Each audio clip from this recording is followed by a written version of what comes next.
Very excited to welcome everyone to our intro workshop to Java. Basically, this got started because we did a Go workshop last month and it was pretty successful. Like 500 something people viewed it for a 3-hour workshop. And we were like, oh, okay, people don't want to read docs. They just want us to handhold them through things and be able to ask questions. And this makes so much more sense because in our meetup, we kind of assume knowledge of temporal. Here we don't. Here we assume that you've heard about it, but you want us to sort of guide you through it and be able to ask questions along the way. So Tiho kindly volunteered to do one for Java because that's something that we do need more content and guidance on. So yeah, I guess I'll let Tiho take it away, and we'll be here to answer questions, and I'll be tending to the chat and giving more resources. All right, let's get started. Thank you, Sean, and welcome everybody. I'm just gonna kind of turn off my camera and just share the screen so you guys don't have to see my face and make the screen share smaller. So let's go ahead. I'll go ahead and share. All right, here we go. I think Sean put this link in the chat. If you came in after, feel free to, if you know, go ahead and link it again. But everything that we're going to talk about today, the whole workshop, everything that we will say, and also all the code that we're actually going to look at and run, we're going to do a lot of that today, is on GitHub, and this is the repository for that. So feel free to clone it or just look at it and at your own pace. And even after this workshop, you know, if you want to look back and also contribute if you want to, that'll be a great thing. So the way we this is our first workshop, at least for Java. And on top, I put some notable links. I'm sure Sean has a lot more links there for you as well. And the way I kind of see it is we can do this type of workshop in chapters. So chapter 1, we're going to cover today. It is a lot of content. We're going to go and look into a lot of different stuff. It will cover setup. We're going to talk about workflows, workers, activities, child workflows. We're going to take a look at testing as well. So that's kind of like the core concepts of this workshop, and things we are planning for the future. I've listed a bunch of them here. If you have any ideas, like put them in chat and we can add them to this list and see how to prioritize, like Sean said, for the next workshop. So let's go ahead. If you click on getting started, this is kind of like the first chapter, and this is what we're going to go through. So at first, what we're going to look at is setting up. So setting up means not only setting up to actually run the code and the samples and the tests of this particular workshop, but it's also kind of like a setup if you're completely new to Temporal and want to look into developing with Java, things that you need. Obviously, you need some Java installed in your system. We support, you can run version 8 and above. So, you know, and that's what the ones that it's set in this GitHub repository. Now, just to show, this GitHub repository is a Maven repository. I'm just going to go back real quick. It does have a POM file, and you can actually run nvn clean install, and you see the Java version is also set to 1.8 here as well. So if you have that, you're good to go. So let's go back to the getting started section. The next thing that you're going to need for this particular, just running the samples in this workshop, you will need Maven, but you can also, of course, if you use Gradle as well. The Java SDK itself that we built for Temporal is using Gradle, and you know, so either one is fine. Of course, you will need Git if you want to clone, for example, this workshop, or if you want to, you know, clone the Temporal Java SDK and contribute there as well. The next thing that we will going to need is we're going to run the Temporal server. Of course, this is focusing the development environment, so we're going to run it on Docker Compose. So one of the things that you should do is probably go ahead and install Docker Compose. And here I have a link to a video that we did on how to install Temporal server on Docker Compose and Minikube as well. So you can reference the video if you have any questions. And of course, for this workshop, you will need some sort of IDE that I'm sure most of you, if not everybody, already has. So now just a quick introduction to the Temporal Java SDK. The Java SDK provides a number of APIs. So it goes along with the server. You still have to have the Temporal server running somewhere. And of course, Temporal has multiple SDKs in Java, Go, PHP, and Sean can tell you everything about TypeScript SDK that's coming up. But it does provide three kind of core features. Number one is the client API, or the API that you're going to be using from your client applications to start your workflows, interact with your workflows, and things like that. We'll see a ton of that in this workshop as well. The second one is, of course, the workflow API, which is kind of like the core API that you would use inside of your workflows, that when you write your business logic and your orchestration logic inside of your workflows. And the third one is testing. The SDK also provides very interesting and important testing APIs that will help you, of course, with testing, mocking, replaying, and also debugging as well. And we'll go through that as well. So here are some notable links for the Java SDK. If you want to click, kind of click along and see them, here's the GitHub repo for the Java SDK. Maven Central, all the versions that we push out are pushed to Maven Central. The java.io link for the latest version of the Java SDK, and also the repository link here for our Java samples. So the Java samples repository is kind of separate from the SDK repository, so you can look at that, and that uses Gradle. So you got to have that installed for that to build it. And again, I guess we'll double the APIs. That's fine. So now, once you have, let's say you want to use SDK in your existing applications, you have to kind of add, as any other library, you have to add it via dependencies. And here I've put for Maven and Gradle the dependencies you need for this version 1.40. If you're already started, you might have maybe an older version, or if you're just getting started, maybe in a couple of weeks, there might be a new version out. So check always Maven Central to see the latest version. And also you can check it on the releases of the SDK GitHub repository as well. Now, this first dependency, or the Maven dependency, includes the client API and the workflow APIs.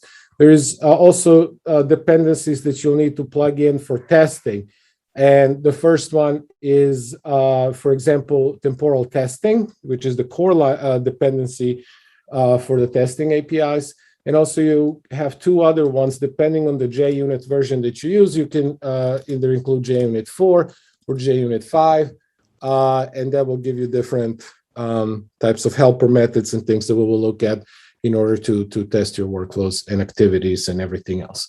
And this is the same thing here for Gradle. The next thing, if you would like to just get started real quickly, and you just want to get an application up and running, I did create another GitHub repository here, so I can see it here myself, which is called Temporal Simple Archetype. It is a Maven archetype that you can just clone. And here in the README, you have instructions on how to clone it. And then with the one single Maven command, you can create a whole Java project that will include all the dependencies that we talked about. It will include sample workflow, activity, a worker, which these terms we will all talk about. So don't worry about it if you're not familiar right now, and a test for you. And that's just something I wanted to show up. If you want to show that, if you want to get quickly started, you can use that as well. The next thing, of course, we're going to talk about is the temporal server. The temporal server is something that we absolutely need in order to run our workflows. And I just have a picture, sorry it's so big, but the server itself is a Go library. It has a bunch of services included, like the front-end service, worker service, history service, matching service, and also we have, of course, the persistence of database. If you guys have any questions about that, feel free to ask them in chat. But why do we need the server? Well, from the developer perspective, as far as everything that we're going to look into, we're going to use Java, and of course, alongside with the Temporal SDK, to write our business logic, to write our applications. And when we write them, and I think this will be much clearer probably by the end of this workshop, is that the temporal server to a developer really looks like something that allows us to focus on our business logic without really having to think about things like how do we deal with events, how do we deal with timers or time in general? How do we actually store information or state that define in our classes that we write for our business logic? How do we deal with, especially messaging, like with queuing systems?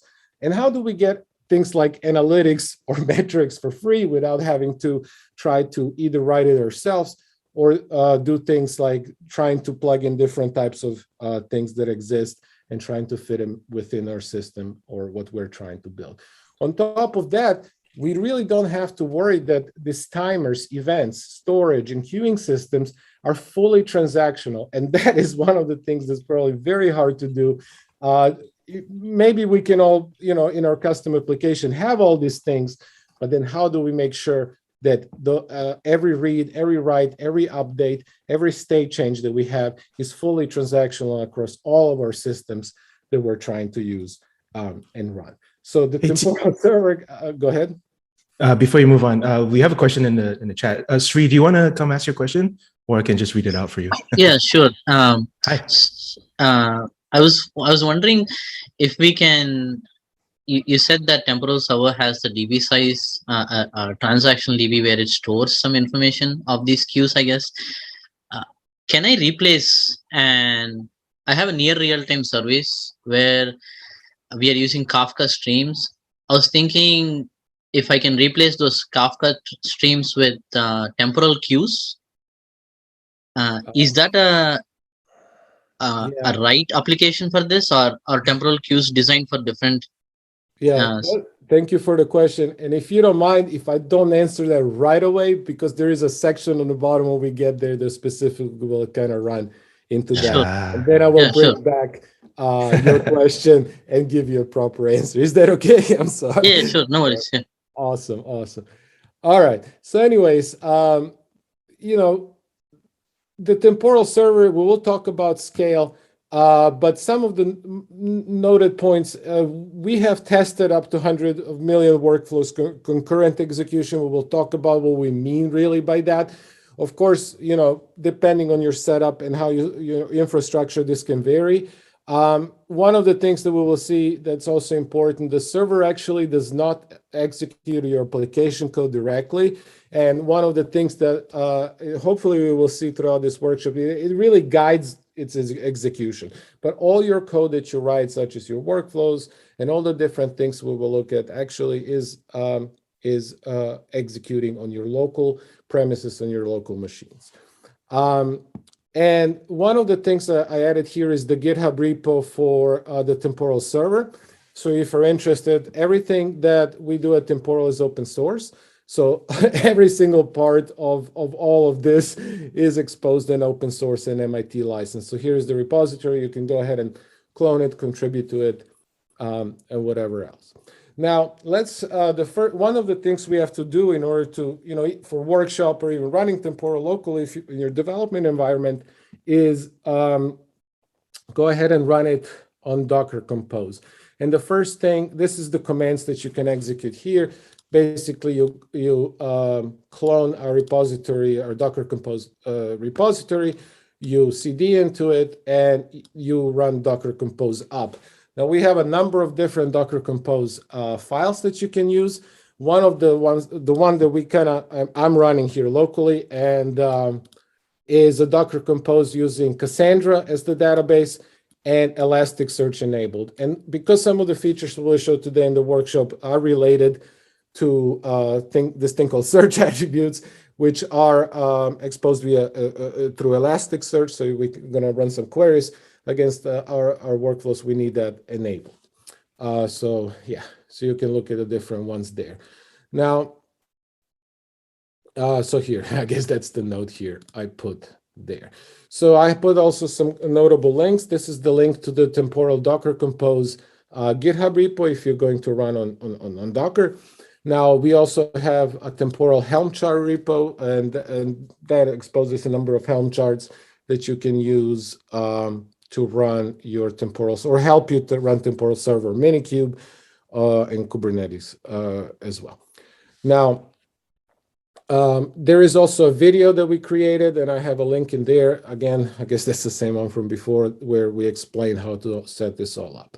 Now, if you set all this stuff up, you should be able to go to localhost, whoop, and that's a wrong link, localhost 8088, and you will be able to see the temporal web UI. Now, don't worry about this yet. We will actually be inside of this for probably the rest of our workshop time. But this is kind of like the web UI through which you can see the different workflow executions. You can look at these things called history events. You can even see stack traces of things. So it's really helpful. And by the time this is over, you'll be very familiar, I think, with I guess I can close this one, with this web UI. Now, some of the useful Docker commands for the dev environment that I have this in bold, please, notice that. Sometimes when you run in your dev environment, you have Docker Compose running, you have Temporal Server running for days. If you're like me, you forgot to shut it off before you close up for today. Things can become, definitely on our laptops a little slow. So these are some commands that sometimes I use to go ahead and clean up my environment and, go ahead and start the temporal server back up on Docker Compose to make things a little faster again. Now, again, this is just for dev environment. Don't use this in production. I hope you never will. So anyways, another thing you might want to install or on your machine when you start working with temporal, regardless really of the SDK, is this thing called TCTL.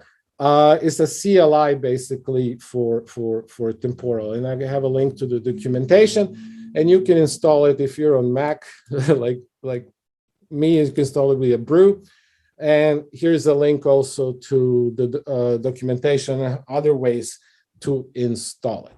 So when how to check that you've installed it, you can go ahead and do TCTL version. And you can also check if TCTL can actually, in your dev environment, communicate with your front-end service of the temporal server. And by the way, I have this already started here. But you can do a quick health check to say, okay, TCTL can connect to the front-end service of the temporal server you have running. And you see a quick serving notification that we're good to go. All right, so we managed to go through kind of like the boring part. Let's go ahead and we are at section 2, and let's start talking about workflows. So with temporal, of course, I hope you guys know, we uses a programming language model to define your workflows. Workflows are really there, kind of like orchestrators of your business logic. And if you want to kind of compare with other ways of defining workflows, I did write a little blog, and I put a link on this here. It's one of many blogs that we have on temporal blog page, where we really compare the different things. We look at DSLs, we look at programming language, and we really kind of put the pros and cons together there as well. But as far as temporal goes, yes, we focus on the programming language on defining all of your business logic. So temporal, as far as that goes, is targeting, of course, developers. That's kind of like the end users or the people who are writing temporal applications. Now, that said, you can, of course, and this is not a topic of this workshop that I just wanted to bring up, write, for example, TSLs on top of temporal. And Sean, we have presented that in the last in our last office hours or meetups as well, and maybe we can link there as well. All right, so let's go ahead and get started. So this is the time where we're going to kind of switch to IntelliJ, look at code, and talk a lot about code. So just be prepared about that. So the first thing, this is, by the way, IntelliJ. You can use Eclipse or VS Code or whatever you want. Alongside with the READMEs in source main Java, we have a bunch of different packages. And the first one we're going to look at is S1. So the first thing, as kind of like experience when we want to try defining a temporal workflow, we are going to define an interface. And I'll make this a little bigger. Whoops, that's small. All right, can you guys see this? Is there a problem with this font? All right, I hope you guys can see it. Anyway, so what it's good. Yeah, thanks. So we're just gonna start slow and then move on. The first thing we're going to define is interface called greeting workflow. And as you can see here, there's the first annotation we're going to look at is this annotation called @workflow interface. This basically says that classes that implement this interface are going to be considered temporal workflows. There is also this name of this interface is important, which we will see later, which actually then becomes the workflow type.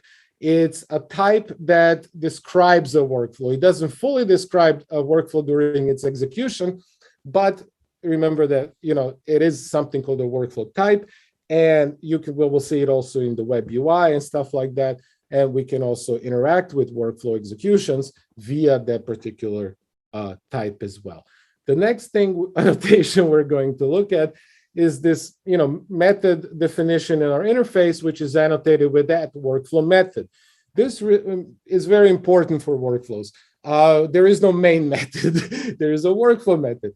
And basically what it means is that when workflow execution starts its execution, so it doesn't mean when it absolutely starts, which we will see also through some samples, but when the execution of workflow actually starts, it starts by invoking our workflow method. The workflow method, when it returns, whether, however that may be when it completes, denotes the completion of our workflow execution. Now, of course, with this being a programming model, you can use your data model as you wish. As you see here, our greet workflow method gets passed in a customer object, so we can also provide some data to our workflow executions. We want to start it as well without any issues. Now, there's two other methods that I wanted to talk about. One is this signal method. Signal method allows us to during execution of the workflow to bring data or bring data into our workflow execution and actually change the state of our workflow during execution and things like that. Now, important thing is that workflows are multi-threaded. So each signal method is actually going to be, when you send a signal to a workflow, is going to be done in a separate method. So even if you have a signal method that, for example, blocks execution, will not prevent other signals to be delivered from you to your workflow. Now, query method is a read-only method. This is a way to get data out of workflow. So even during the execution of a workflow, or even as we'll see later, when our workflows are completed their execution, we can actually go ahead and query this data that are basically our workflow state. So the next thing I wanted to look into is the actual, and I'll make this bigger again a little bit, is the implementation of our workflow. So here we have a greeting workflow implementation class. It implements our greeting workflow interface that we just saw. As again, we can have our workflows can still have state, and there's some things here that we will see why we need them, but there is, for example, a workflow gives you a logger, which, long story short, it's a replay. It does. We'll see why this is needed, but anyways, so we want to here we overwrite our greet method, which is our workflow method, and during workflow execution we have some helper classes. For example, one is workflow get info. And with workflow get info, you can see, for example, the workflow ID, which gets us, which is a domain-specific ID, but it can also be generated by the server if you don't provide one. So we can see the ID because you can have multiple instances of these workflows. And we'll talk about the uniqueness characters of during workflow execution. You can also get the run ID, which is assigned by the server per namespace and is unique per namespace. And we'll talk about also what a namespace is, don't worry. And you can do things like even get something called a task queue, which you can think of right now as an endpoint where some sort of poller or worker is listening to this actually going to execute our server. So we'll look at task queues that as well. So in here, what we do, we get a customer, we assign our state to the customer, and we're going to start off again very slowly. We're going to do a workflow.sleep, which basically stops the execution or sleeps the execution of our workflow, in this case for 5 seconds. And then we're just going to return, hello, this customer get name. And, very hard workflow, I know, but I think through this we can, and the next parts that we're going to do, we're going to explain a lot of actual, stuff about temporal that is important. Now, the next things that we do here is override our signal method. Signal method can receive input. So signals, think of them as events. Your event that comes to your system that you want to act upon can have a payload. Same thing with signals. You can have a data input, and this data input can update the state of your workflow execution. So we talked about possible signal blocking. Now, one thing important about signal method is they are kind of part of the actual workflow execution. So whatever a signal is invoked, signal method is invoked, it does become part of what we'll soon see is a workflow history. That means they're really inside of signal methods. You can do things like invoke activities and child work, basically same stuff that you can do inside your workflow method.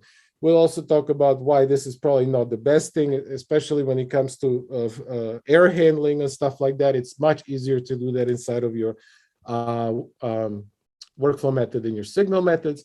And of course, we have to override our query method, get customer, which just returns our customer state inside state variable inside of our workflow. So that's it for now. Now I'm going to go, if you don't mind, real quick back to the workshop page. Now we've talked about a lot of this stuff here. Now, now that we have defined our workflows, what are some of the features? What did we just do? Of course, we talked about workflows have state. We see with sleep, the workflows can be short, but it can also be long running. And a lot of stuff that when we talk about temporal, we say, okay, your workflows can run for days, months, and years, which it is true. One thing that we're going to see very soon is that workflows are fault tolerant, and they can be durable, meaning that they can be resumed from the exact point where it stopped in case of failures. Now, we're not talking about error handling here, because in case of errors, we'll also show in this workshop how you can handle that. But we're talking about things like infrastructure failures, where your whole server goes down and you want to bring things back up. Now, workflows, without us really having to do anything, can be invoked sync or async. And in the next probably 30 minutes, we'll look at many different ways to evoke workflows using the client API. And as we talked about, go ahead. So yeah, I just wanted to make sure that this is a very critical stage because it's all the core concepts. And we have a request here from Elias to show the interface one more time, just to internalize the terminology that you introduced. Elias, did you have a question about what specifically you needed? No, just wanted to see it real quick. Yeah, that's really helpful. I just wanted to see the, I guess, annotations, signal method annotations. So yeah, that I asked the question. Yeah, we're considering like these basically core concepts, signals and queries and workflows. And within workflows, there are other APIs as well. All right, thanks, Elias. And then Billy Sanovni, about workflow.info. Can we get current event size and counts by that workflow info method? Oh yeah, Billy, you wanna come on?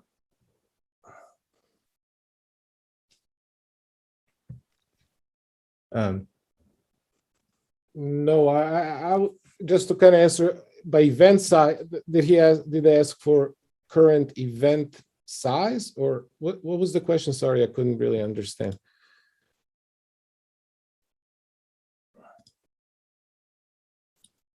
Hello? Seems like he is muted. That's fine. Well, we'll answer the question for sure. But anyways, we'll move on right now.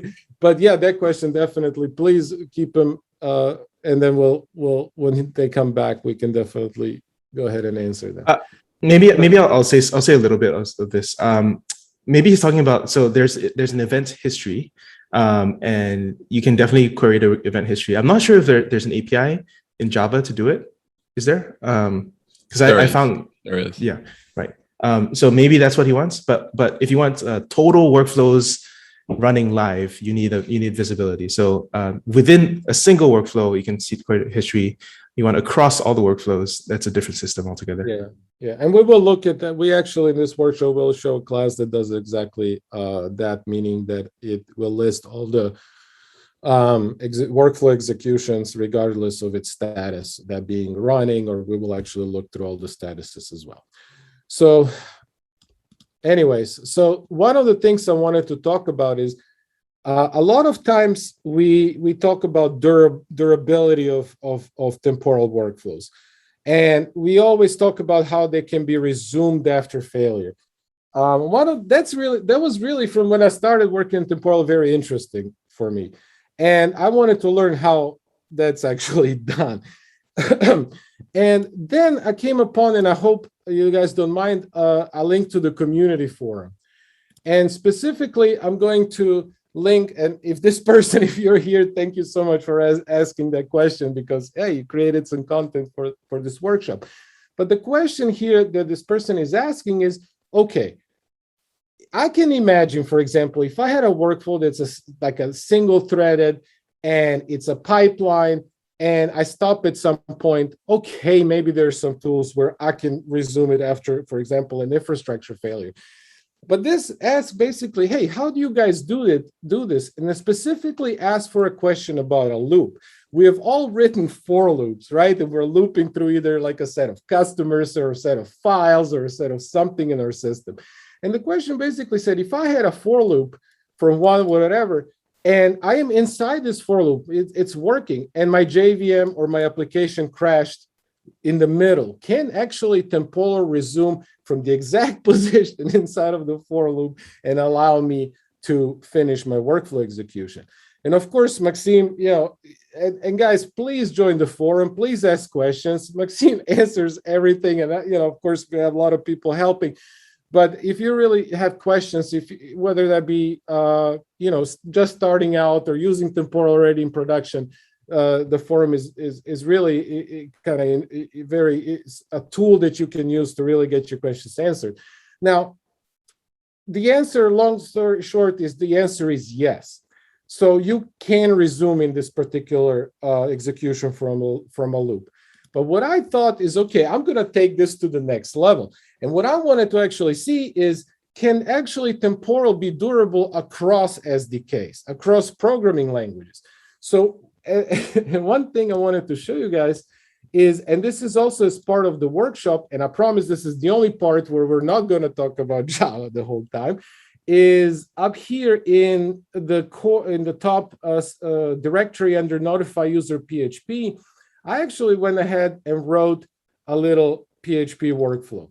And the reason I use PHP, well, not only because Temporal has an SDK for it, but it's very also close to Java. So, for you guys, it should be kind of familiar.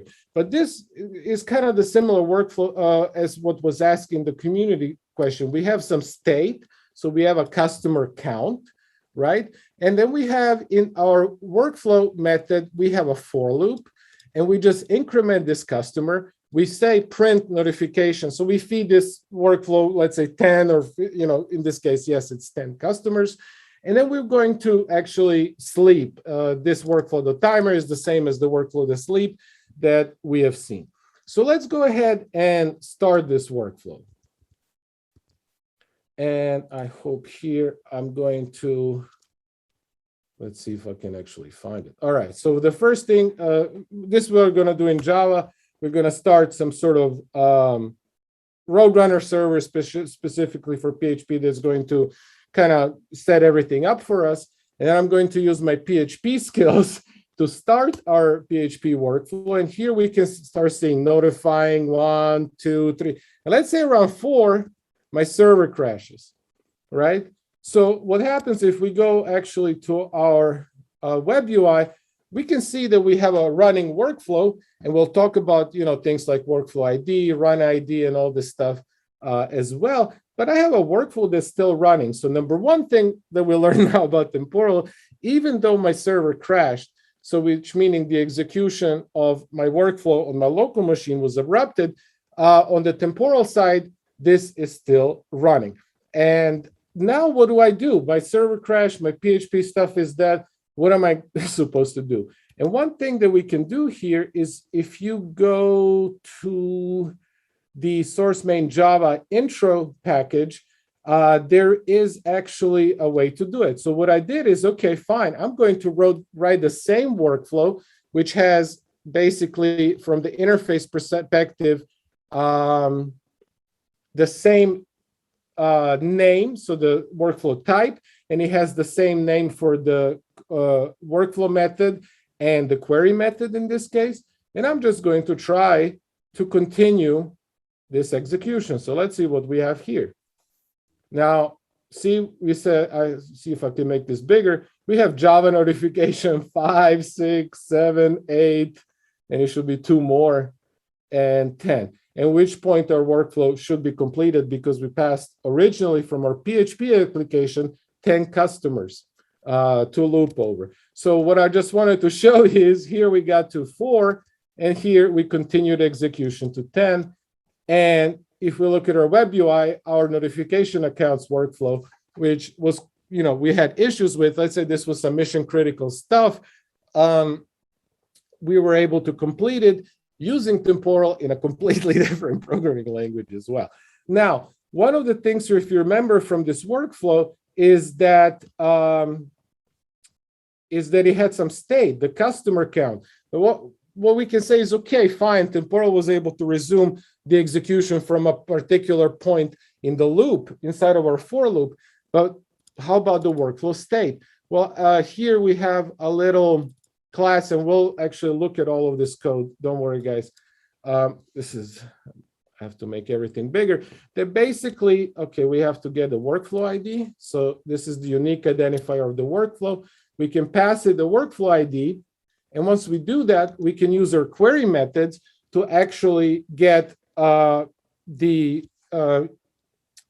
value of our final count variable. So let's go ahead and run that. And our final count, as we see here, ended up being 10. So not only did we resume our workflow straight from a loop across different languages, we also were able to restore the state when we completed it in the Java to exact the way it would have ran if our workflow in PHP never crashed. So anyways, that's kind of like, sorry, I talk a lot about this, but I think it's important to understand as far as when we talk about durability of temporal workflows. And anyways, to run this demo, if you want to run it yourself, you can. I've put all the instructions here on here for you to look at. 1 second, got to drink something quick. So the question is now, what kind of magic did Temporal do in order to allow us to do something like this? Well, a lot of people would have, not a lot of people think, okay, how did this actually happen? Did we take the PHP workflow? Did we kind of serialize that into some database or whatever, and then we pull it out on the Java side, and we were able somehow to deserialize it on the Java end? Well, not really. Temporal really uses this called event sourcing pattern, and I've included a link for you to read. This is not easy stuff. I mean, I'm even confused about that. But what it really means is that all changes during workflow execution are recorded as events.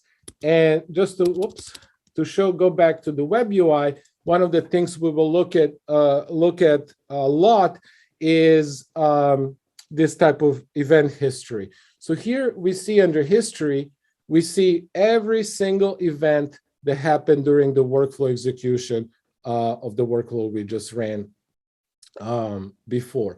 So as our workflows are running and being executed, there are certain parts, and we can talk about that as well, where the workflow main thread is blocked, and we send a decision back to the server for help. And those things can mainly be things like workflow sleep, what we've seen, and also there can be other methods, for example, executing activities via async, child workflows and stuff like that.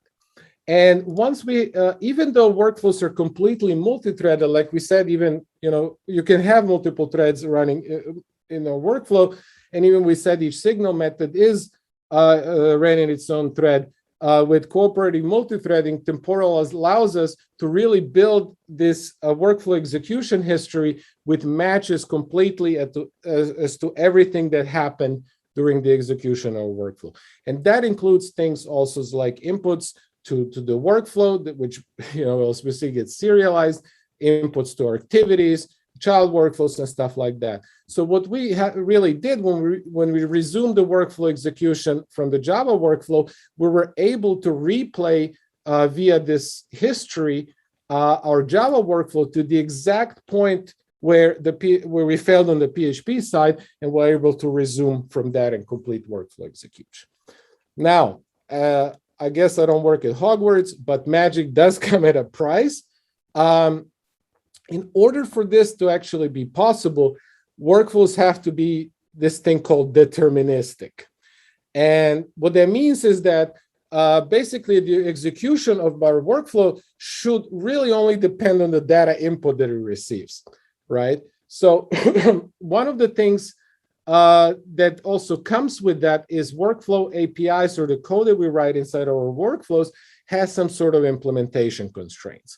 And most of the things, the benefit that you get by actually implementing this constraint is what we've just seen, is full durability, being able to resume from a complete crash of a service even a month later, things like that. So even though might look like a long list of implementation constraints, always think back about the benefits that you get. And quite frankly, I've been writing, these temporal workflows for a while, and this doesn't really come up very often, but it does at times. So I just wanted to list them. So for example, don't use mutable global state. Each execution or invocation of the workflow should be isolated from another execution of a workflow.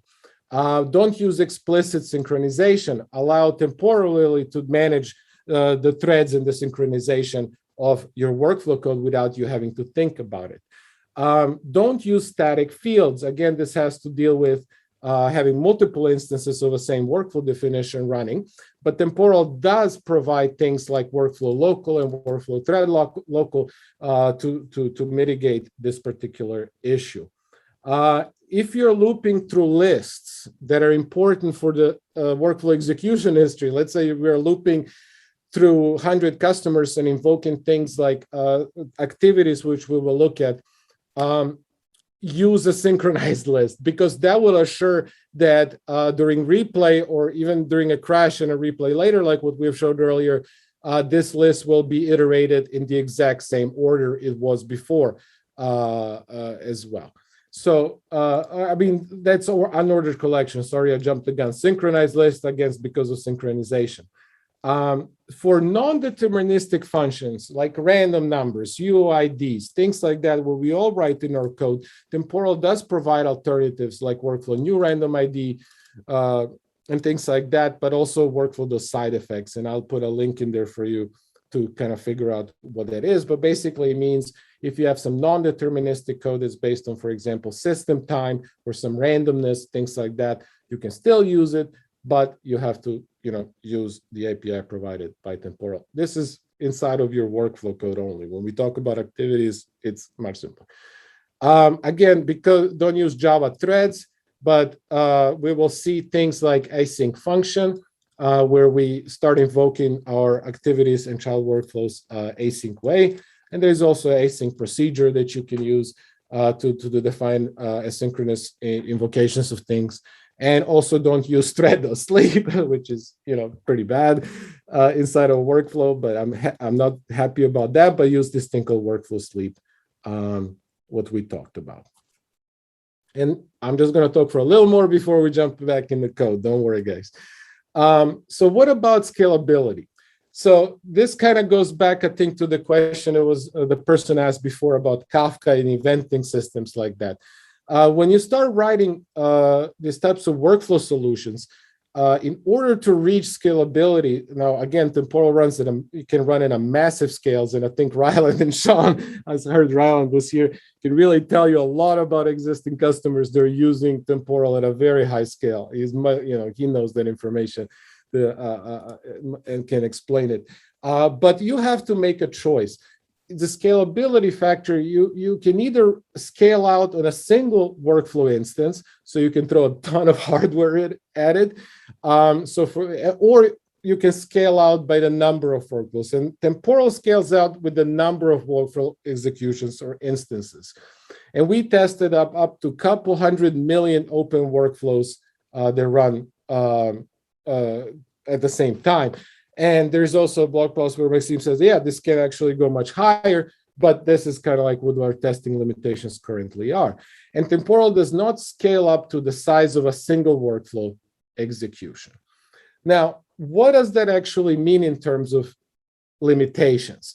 There are some limitations on a single workflow instance that Temporal does impose to you. The one is, for example, the kind of limitations of data input that a workflow method. You remember we had a workflow method that took in a customer object. Well, there is kind of a 2 megabyte max limit of the data input that you can actually add or pass to a workflow method. Similar is for activities. But another thing is we saw earlier about this event history. There's also a limitation on that, which is currently, I think, 50K events, and you get a warning from the server each 10K events for each one of your workflow instances. Now, this event history can come up a lot. For example, to answer your question, if you're pushing, let's say you have a single workflow implementation, and this is kind of answering the guy with the Kafka message, I think. And you receive a ton of signals, and each event that you receive in your Kafka, you push as a signal to a single workflow instance. That probably wouldn't be a very good solution because, well, there are ways to mitigate it, of course. But if you, for example, for each one of your events created in your workflow, you will get the scalability across a number of workflow invocations. That would probably be a better deal. And I'm sure, if Max and Ryland are here and Sean, they will be able to add more stuff to it. Now, there are ways. Go ahead. We have a question from Jim Nuzzi. Are there scaling concerns, limitations, depending on which database you choose for the server? I'm going to go with no. Jim, is there a reason that you asked this? Wait, the answer is yes, obviously, right? The limitation of Temporal is always the database. Sorry, I'm thinking about history size and all that. Like we hardcode that. Yeah. You're right. Scaling concerns, yes. Server limits are independent of the database. But yeah, we should talk a little bit about scaling concerns if that's something that Jim's interested in. Yeah, I think the question that I had was more around like MySQL versus Cassandra. You talked about running hundreds of millions of open workflows. Would that scale with MySQL, or is that a Cassandra only type of scale? Yeah, it's a great question. So the direct answer is that it depends. Open workflow executions are usually not the biggest concern for Temporal, deployments. Obviously, there will be some limit, like, open workflows translate to database records. So there is some reasonable limit of like how many records you can have in a MySQL instance. What you will run into likely far before that is if you have open workflow executions that are making forward progress. In other words, that workers are actively picking up their tasks and processing them. You will have a throughput problem because there's going to be a bottleneck on your database, because that's almost always the bottleneck of Temporal deployment. And so if you're using MySQL and Postgres, the issue that you'll run into is that they don't have a horizontal sharding story out of the box. And so you're limited to the maximum size of a box that AWS or whoever you're using will sell you, or on-prem you can buy.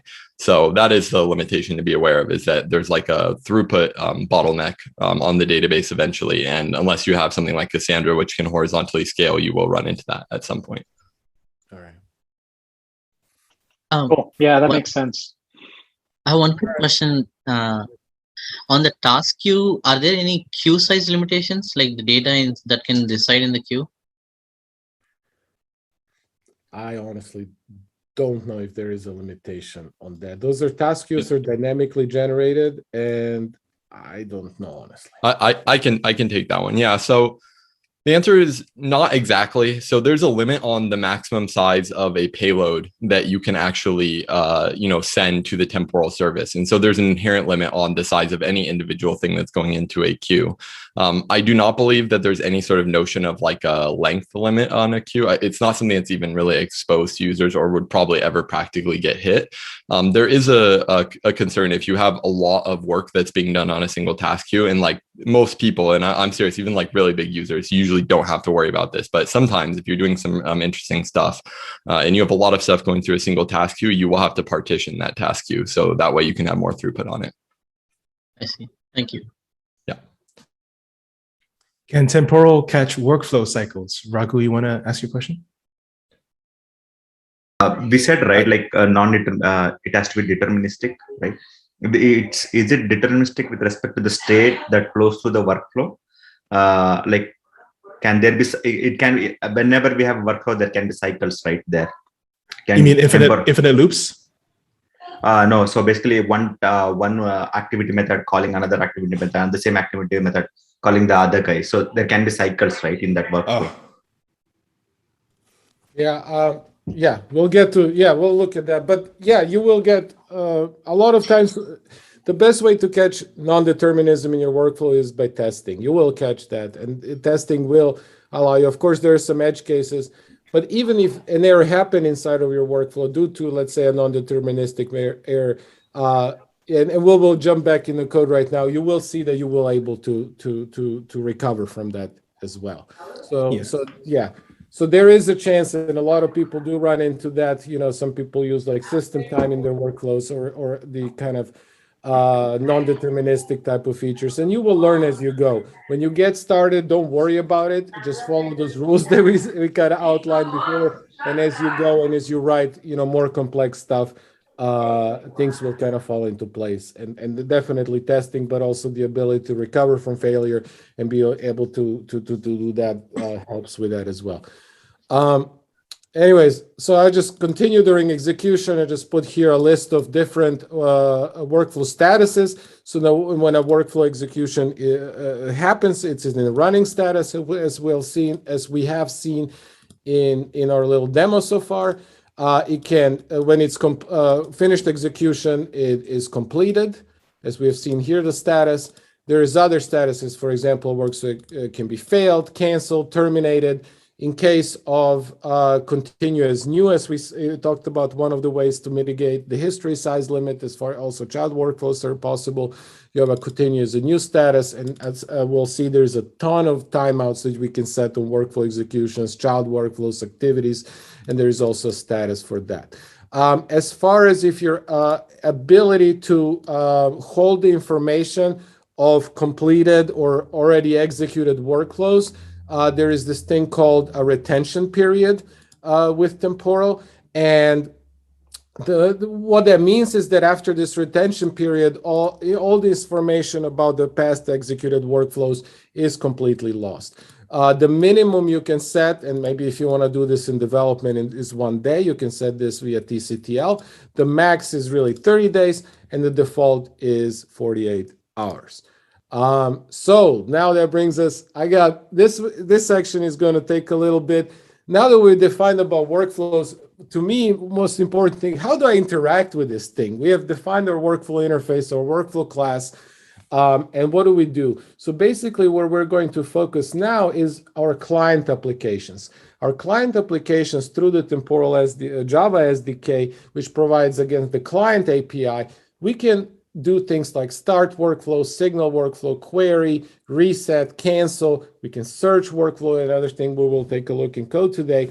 And that goes all over gRPC to the server front-end service of the Temporal server. So let's kind of go ahead and jump back into our IDE and run with that. For that, we're going to go to, where are we going now? Oh, okay. Our S1 package. So in the S1 package, let me just make sure that this is, yep. Okay, start. All right, yeah, that's it. So in this package, we have a workflow, again, called greeting workflow. And this is the workflow that we've shown earlier and defined.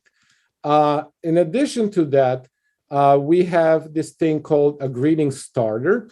And the reason it's called a starter is, and it's separate, is because we kind of want to show you that whether you're using an SDK in, let's say, production, you can really write your workflows. I mean, in some sort of development environment or some sort of frameworks, you can write your workflows in one place.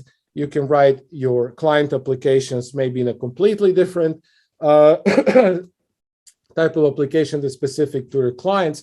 So we try also in our Java samples in the GitHub repo to really kind of not put everything in the same bucket, but kind of externalize that in separate classes to show you kind of like different approaches you can take. So anyways, so this greeting starter, we're going to deal with some customers, some real customers. So here's some dummy customers. We have 5 of them, and we're just going to work that and start our workflows and see how it goes. The first thing we're going to do is we're going to start a single workflow execution of our greeting workflow.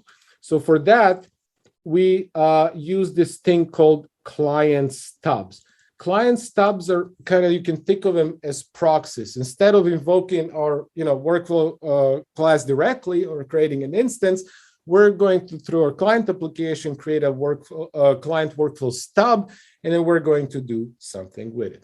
Now, one important thing that I wanted to mention is this class right here, utilities class. And it has some important things. And every time you want to start writing any sort of client, or in particular case, a worker or a poller, which we have seen soon, you have to have this workflow stub service defined. And this workflow service stubs, it initializes all of the gRPC connection, blocking, and future stubs, as we'll see how that all works to the temporal server. And by default, it targets the IP or and the port of the front-end service in development. So when we start on temporal, like we did in our development our environment on Docker, it's going to also listen to this particular port on our local host. But there is ways to change that. And if you're moving from temporal to production, from development to production, this is definitely something you're going to look into and change in order to make sure that we connect to the right front-end service of where your temporal front-end is deployed. The next thing that we need whenever we start our client application is this workflow client here. I'll make this a little bigger. Workflow client is an API provided by the SDK Temporal that's going to help us start, query, signals, and signal our workflows by our client processes.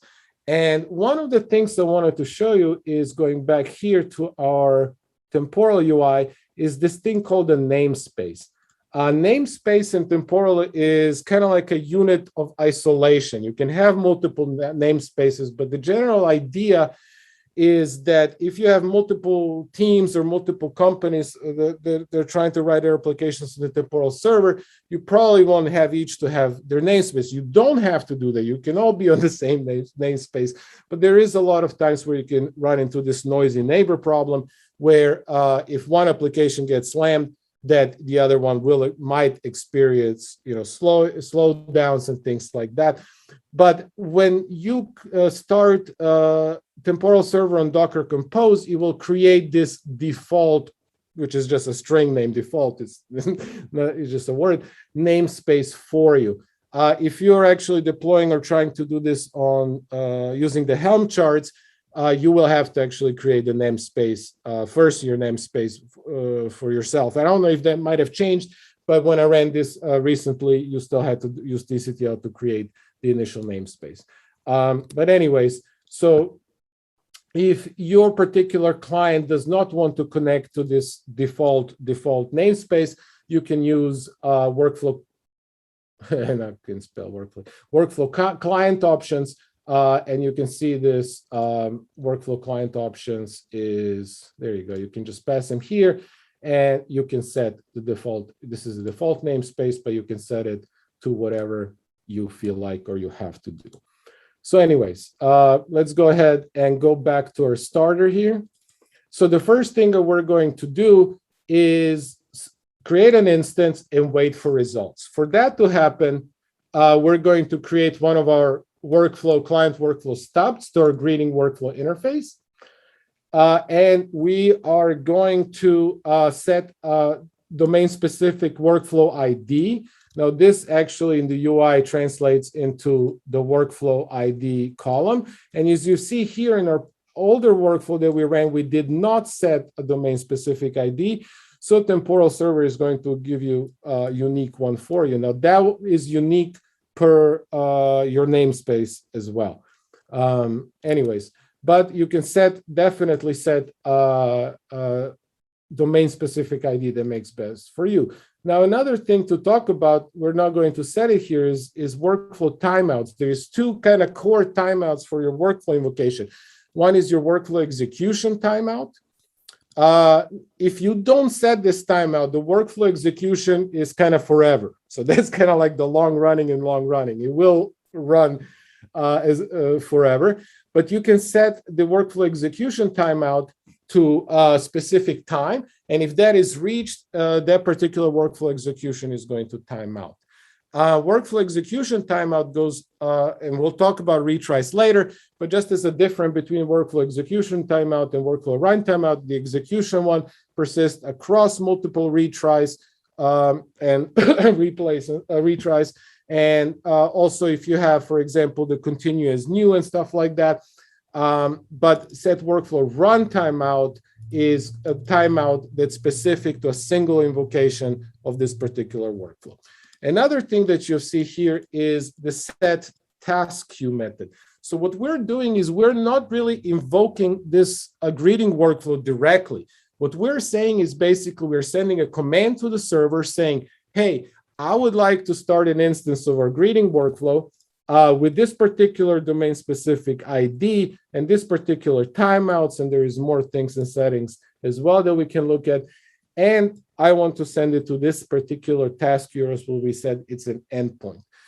So it's very similar temporal approach to like a microservice development approach. We communicate with our servers through interfaces, and we're setting some sort of endpoint where we want the particular workflow to be invoked. So now so you have the workflow stub, we can basically use this workflow stub, which in this case is a typed stub, and we can call our, if you guys remember, our workflow method, was called greet, and we can just call our workflow.greet method. Now, what that will do is it will actually, we'll actually see what it will do, but we're basically saying, hey, server, we want to start an execution of this workflow, and by calling the typed workflow stub, we want to wait until the execution of this workflow completes so we can get the result of our workflow method, which we see here has a string return type. Once we've done that, I have a little method here that you can see how to print the workflow status of this particular workflow. And then we're going to just system out print line, hey, our result of our workflow execution is greeting. Now, the question is now for everybody, what do you guys think will happen when I actually run this method? And let's see, first interaction. Let's see, I don't see the comments, so I don't know what you guys think. Anyways, so what I'll do, I'll go ahead and run it, and then we'll see what happens. All right. It's always a bit awkward to ask for interaction, but yeah, you get what out of this, what you put in. So if anyone wants to ask any questions, yeah, just feel free. Go ahead.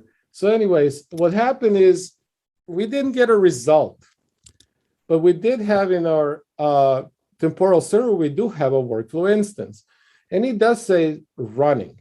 And if we look actually at the run ID and the history, we see that our workflow execution started. We do see the customer, which in this case has been serialized, the customer information to JSON, and we'll talk about that later. And then we just had a workflow test scheduled. So really what happened is if we look our workflow interface, implementation, we ask the server to start the start a workflow execution. It has on this particular task queue, and just another thing I wanted to see here, you see the task queue name as well, but it hasn't started actually running our workflow method. And why is that? Well, there is this thing called the task queue, and if we click here on the web UI, we see this thing called pollers, or they're also called workers. So what this basically is saying is, hey, I want to start this. I've placed the particular task to start workflow execution on this task queue, but no poller has picked it up. And as we talked about before, temporal server itself doesn't run your code. It still runs on your premises, but there is nothing polling from our end. So let's see what happens then. We have here a little workflow worker. And what workers really are is they also use the client, and they also are set for one particular task queue for which we started our workflow. So we would need, in order to actually run this workflow, a worker that polls the C1 task queue. So the worker basically is a process that can host your workflows and activities. So the way we define them is we create a worker from our worker factory. Each worker is assigned to a particular task queue. And then we can start registering. In this case, since we don't have any activities, we will just register our greeting workflow implementation. And then we can basically say worker factory.start. So let's go ahead and run this thing and see what actually happens to our starter. Once our worker starts, it should be able, has it started? Yeah. And see here, the result. It should have picked up the task from the task queue to actually perform the execution of workflow. Our workflow here that was in running status is now complete. And our blocking method, because if we see in the starter, we were actually waiting for our workflow to complete this whole time. We were able to print the status, which is now incompleted, as we also see here, completed, and we were able to print out the results. So now I'm just going to, now that we've got the first one out of the way, I'm just going to go ahead and kind of run through some of the other ones. Now, another thing I wanted to show is now run the same workflow, but async. So for this, we still create a workflow stub. Sorry, I'll make it bigger. But then what we're going to use is you're going to use completable future to actually start this workflow async. So this for our client application basically means we don't have to wait for a long running workflow, maybe a year, in order to continue. We can just basically async invoke this workflow and then go on with our business. So in this case, we're going to use workflow client.execute, pass in our Lambda function in there, workflow function, pass in our data input, which is the first customer, which is Elizabeth in this case. And then what we're going to do at a later point in time, we're going to say future.get. This is actually going to wait for this future to resolve. And we are going to do the same thing. Now, what we do different here is we print the workflow status right after we call this async, and then right after we actually wait for the results. So let's go ahead and run that. I think we do still have our worker running. All right. So right now our workflow execution is running. It was async. We were able to do some work in our client. And when we waited then for the completion, and we got the results. There's many other ways to do this, and I'm not going to bore you guys, go through every single one of these methods. But if you're interested, you can go through all of this stuff and see about typed workflow stubs, untyped workflow stubs, and how to invoke things async, and then wait for the results as well at a later point in time, and things like that. So let me see. I think I saw something here. All right. Anyways. So the one thing I did want to actually cover is this thing called signal with start. And what that actually does is we still create our workflow stub, and we can also, there's this thing called untyped workflow stub where we can just get a workflow, tell the service to invoke our workflow, but just the workflow type, which you remember was the name of our workflow interface, and give it also some options. Still, we can give it a unique ID, and still we can have the task queue. But with the untyped workflow stub, we have this method called signal with start. And what this does is we basically say, look, we want to start our workflow execution, but right after it starts, we want to go ahead and signal it. And in this case, we send signal with start.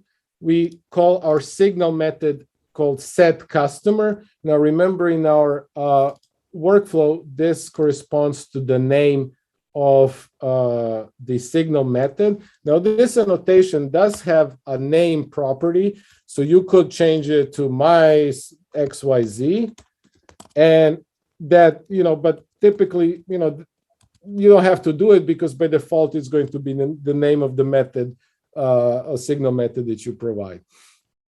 So anyways, we want to call this particular, send a signal to this particular signal method. And then we have two inputs. One is the payload of the signal, or the signal data that we're sending to the set customer signal method. And the other one is the original, or the input to our workflow method. So one of the things that I just wanted to show you guys with signal with start is I want you to pay attention to these two customers. So we said the first one is the data that we send to the signal which should be invoked. And this is our customer 2, which is Mr. Michael. And these are some of the languages that the customer speaks. And then the final 32 is their age. The one that we actually send this input to when we start to a workflow method is Elizabeth, and she speaks English and Spanish, and she is, let's say, 20 years old. So let's go ahead and run this and see what our workflow output is. Let's see.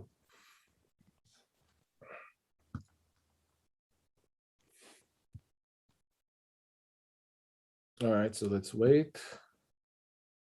And the output is greeting, hello, Elizabeth. And one of the things that I wanted, this is why I wanted to show you greeting with start, the way you would think, because signal with start should probably start workflow execution. So we should have started with Elizabeth, but then we signaled Michael to our workflow, which should have updated the state, but still we get hello, Elizabeth. So what happened? And well, that's why I think it's called signal with start and not start with signal. And if we look actually the event history of this workflow execution, we can see that our workflow execution has started with the right input that we have defined here, which is the customer 1, Elizabeth. But then before actually our workflow task schedule and our workflow task started, which is the code in our, sorry, I'm going back and forth, in our workflow method has actually started executing, we signaled the workflow execution with Michael, right? So then what happened is the signal method was called first, our customer was set to Michael, then our workflow method started running with original customer Elizabeth, and that's why, the result we did get was Elizabeth. Anyways, I hope that kind of explains a little bit more about signal with start. The next thing I also wanted to show that's kind of interesting with signal with start is multiple signals with starts. So one thing that you can do is actually, let's say we have in this case 5 customers. I think this is, yeah. Is this the, yeah, multiple signal with start. And what we're going to do is, maybe I did something wrong here. Oh yeah, we have the for loop here, and we have 5 customers. And for each one, we are going to call workflow.signal with start and send the call the set customer our signal method. So let's go ahead and see what happens actually there. And I'm going back and forth. So let's run that. So one thing that you can think of if you run signal with start multiple times, that you will actually get a new workflow execution for each of each time you run signal with start.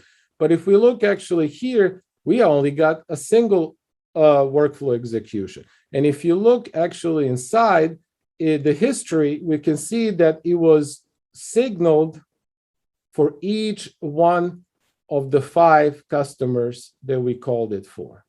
So signal with start, basically the way it works is if the workflow execution is already started, it will start, and as we've seen previously, we will signal the workflow. But if this workflow execution is already started, it's just going to signal it. So that's kind of has a lot of its use where you, for example, don't want to check, hey, has my workflow started before sending a ton of a number of signals to it. So you can just use signal with start without having to worry about possibly creating a new workflow execution each time you want to signal a workflow in this case. All right. Any questions so far? Maybe I'm going to. Can you click on the show graph? Can we visualize that like a DAG in the temporal web UI? No. No, that's not a DAG. Yeah. Okay. Yeah. Sorry. All right. Moving on. We have one more. Nita asked about multiple implementation of workflow interfaces. Is there a reason you want that, Nita? Is there a use case? Yes, Sean. So actually, we are handling multiple tenants with same operation, but activities could be different. So let's say for onboarding process, client 1 has some set of activities and client B has some other set of activities, but the process is ultimately onboarding.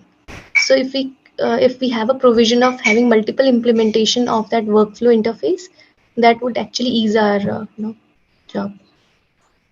So instead of creating a different interface altogether, we'll have one interface and then multiple implementation of it. What do you think, Tiho?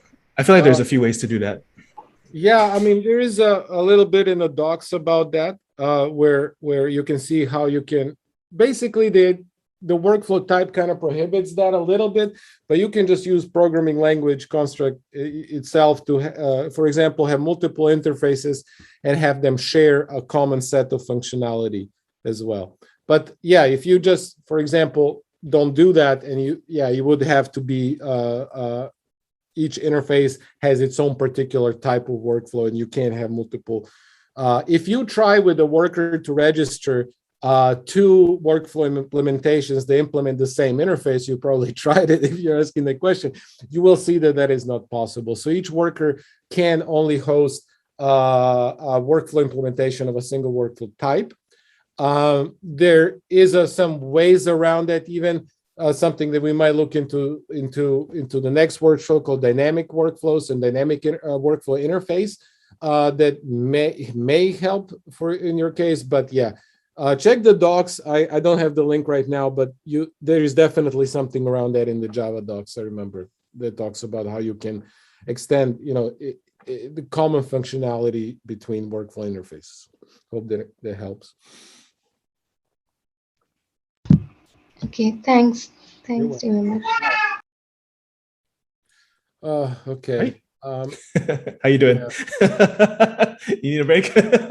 No, I got it. I can keep going forever. We already not. Is this? We're making good progress. Yeah. I would like to get at least to activities because there's a lot to talk about that and testing. Maybe we'll skip child workflows depending on the. Yeah. Anyway. Activity is way more important. So yeah. So let's move on. I just wanted to show a couple more things here as far as invoking workflows. One, of course, is the cron. You can actually, not only can you start workflow executions, but you can actually start them on some sort of cron schedule. And for that, in your CO workflow options, we do have a set cron schedule Now this can use the typical cron tab with, you know, the star, star, star, but we also support, for example, this at every 10 seconds. Now, one thing I did want to talk about the cron schedule, which a lot of times people ask in the community and they're confused about, when we set the cron to every 10 seconds, does that mean a new instance of this workflow is going to be actually created, and we're going to see in our web UI a new workflow execution being created exactly every 10 seconds? And that is not the case, actually. What a cron schedule does at every 10 seconds means really 10 seconds after the last one has completed. And that's kind of like, you know, understandable when you have long-running workflows. So what happens is, let's say you start, when you actually start the workflow, even with the cron schedule, as soon as you start it, whether that be sync or async, is going to get a workflow execution started. At that point, let's say the particular workflow runs for a minute. So the next invocation of this workflow is going to be started 1 minute and 10 seconds from then. I hope that makes it more clear, right? So it's a little bit different. And when we talk about crons, we'll see that currently they are a little bit limited. However, you can, instead of crons, and we have samples for that in Go and in Java, and to how to, for example, do periodic invocations yourself inside of your workflow method, and even have like things like updatable timers where, you know, every 10 seconds set on a cron schedule is set. You know, you can't update it once you set it, especially when you start a workflow from your client API. But there is ways, and we have samples for that, if you have a variable or dynamic schedule for your workflow execution on how to do that as well. And let me just go real quick if there is anything else. Some of these are very interesting. For example, the MPE and stuff like that. There is a method here where you can see, and I guess this can go forever, but that shows you that what happens in case of a null pointer exception in your workflow and things like that. And actually, you know, if you guys don't mind, I'm just going to run this because I really think it's important, and then we'll just jump to activities right after. So what we're going to do here is call, again, signal with start, but pass a null as an argument to a workflow function. Yes. So one thing that we're going to do is just kill this here. And every time you change a workflow, you have two things. You have to restart the worker for it to pick up the change. And also, depending on where you make the change, you might have to include workflow version. And this is especially true when you have already running workflows. But this is a demo. I can just change the workflow definition a little bit for our demo and restart the worker. So what I'm going to do is I'm actually going to cause a null pointer exception during workflow execution. So let's go ahead and run that. All right, so now we see here workflow status running. And if we look in here, yeah, our workflow is still running, and probably in 10 seconds it will run too. Now, if we look actually at our history, we will see that particular workflow task here has failed. And the cool thing about the web UI, it not only shows you the history of events that happened, but you can actually click here, and this is regardless of the SDK used, whether that's Go, Java, whatever, you can see the actual full stack trace as well. So we can definitely see in our stack trace that this particular workflow, it has a null pointer exception, our greeting workflow implementation on line 34. And this particular line is right here. And that happened is because the input to our workflow was null. By the time we got here, we say this customer get name, customer is null, we throw an MPE. Now, the important thing is like, okay, fine, we had an MPE. Usually when I write my Java code and I get a null pointer that I don't handle explicitly, my stuff is going to break. So why is my workflow still running? And the answer to that is basically that intermittent failures, such as null pointer exceptions, are treated as that, intermittent, something fixable within your workflows. And you didn't have to write the code. The Temporal Server allowed you to do that. So what happens is with the MPE, the temporal workflow says, okay, fine, I have an MPE, but look, I might be long running. I might run for like years. I'm not going to fail. I'm going to allow whoever is writing my workflows to fix this particular issue. So let's see if we can actually fix this issue. So we're going to go to the workflow implementation. Where is it? Oh yeah, we're gonna do this check here, and then we're going to restart our worker.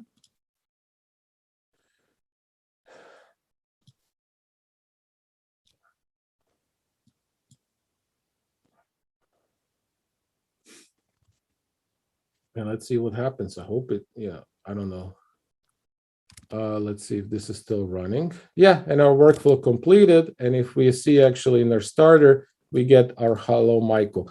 So we were able to recover from this particular null pointer exception. And this is, I think, very important on your production systems. When you get some sort of MP or some sort of exception that basically can kill your system, you still have the ability and in the back of your mind to say, hey, I can recover from this still. And this is kind of like what temporal brings to you. Now, the question, well, okay, we're kind of running out of time and stuff. So there is also here in the starter, you can see code that can then fail on this exception. So one thing I wanted to show you is if we wanted to actually fail on this exception and not have this ability to replay the workflow task and be able to recover, you can actually in your when you create your worker, you can set fail workflow exception types to a null pointer exception. If you change this and run this particular next method, the same method in your code, you will actually see that instead of replaying the task and keep running, your workflow will be in failed status. So that's just something to think about. All right, so let's move on finally from workflows. And I think we talked about pretty much all of this stuff. Oh, do we want to cover search attributes real quick before we move to activities? I think you can run some examples and show it in the UI. Yeah, definitely. All right, so sorry. That's also here in the greeting starter. And so the next things here is like how to signal a workflow, how to query a workflow. All those methods are in here, and you can uncomment and run the particular thing to see how it's done. So now, okay, let's look at search attributes. So we've seen that our workflows have state, but in addition to that, we can add some extra metadata when we are starting our workflow. So later on, we can search it.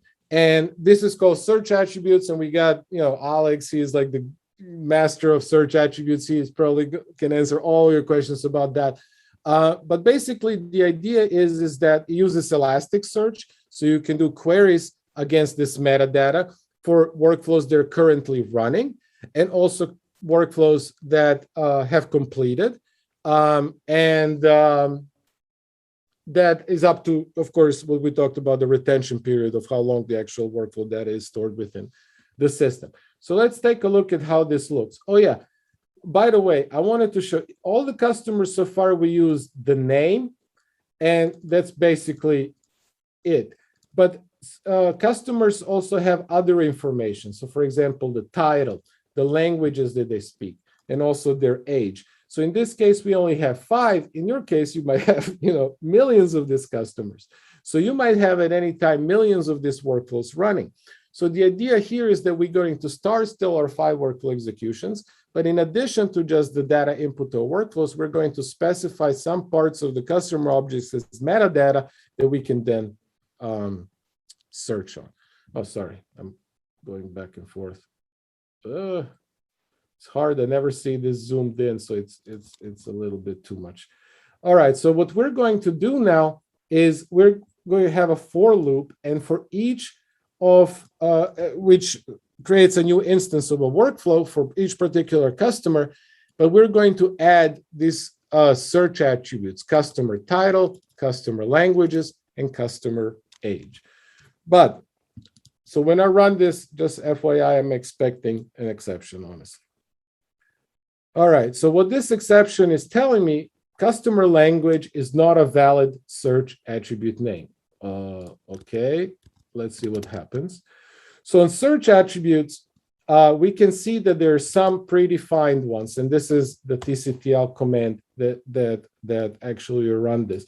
So we have some predefined when you have the server set of search attributes. These are set, I believe, per namespace. Yes.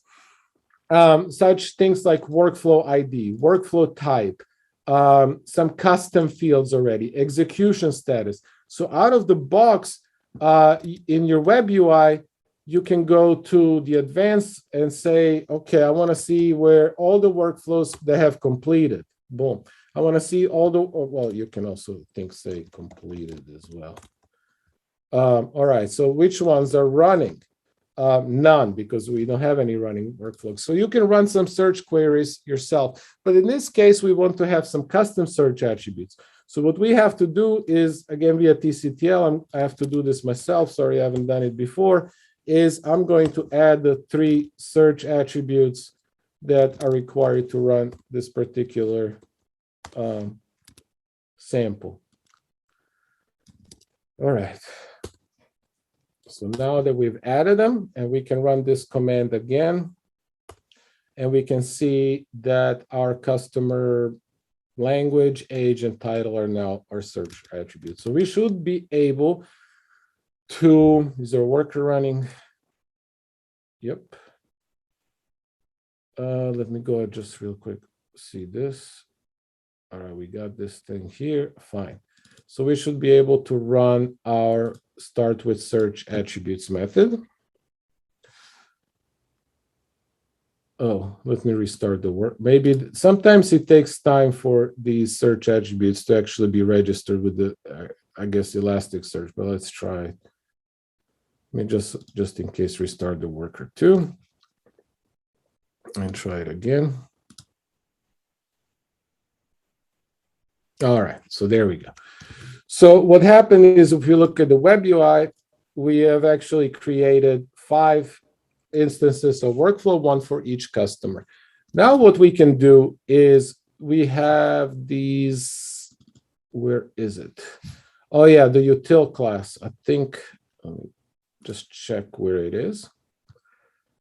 All right, so where is the main method? No, there was another class that I did for this. I forgot. Oh yeah. Let's see. Okay, here is the main method. This is for something else. Now we can run queries. And I have a couple of queries defined. The first one is that we ran also in the web UI is we want to show all workflows that have the execution status of completed. So let's see if we can do this with via the Java SDK client API. And yes, we get all this information, if you guys see, about all the completed workflows. But that's not really kind of what we're after with search attributes. We want to actually run a query, get me all workflow executions where the customer age was greater than 20. So let's go ahead and do that. And we see that we have 3. Now you can, get fancy with this and do what you like, but one of the things I wanted to show is this keyword called like. Now, like is kind of like a wildcard search, but you do have to, it's word-based currently. I think Alex and the team are working on that but anyway, so we want to know all our workflow executions where the particular customer speaks Spanish. So let's go ahead and do that.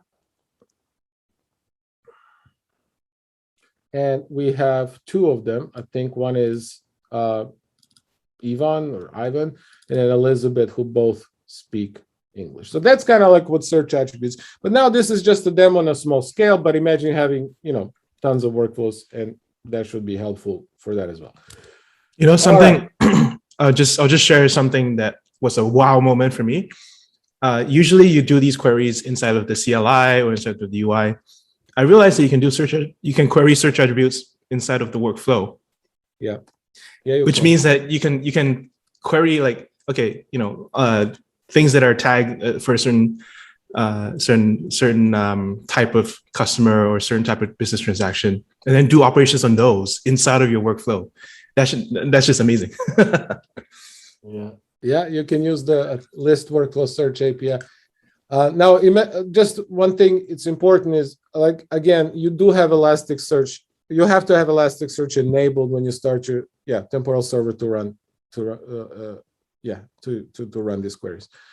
All right, we're finally at activities. I'm sorry it took so long, and I see we still have a lot of people, so I must not be that bad so far, right? You're doing great, man. All right, thank you. So finally, we go to activities. Go ahead. I've one question. Are you full screen? Like, is there a way to full screen your browser and your IDE? Maybe not full, like, just full size, not full screen. But yeah, there you go. Like, we don't have to see your folders on your desktop because we can see you. I should have done this way earlier. I'm sorry.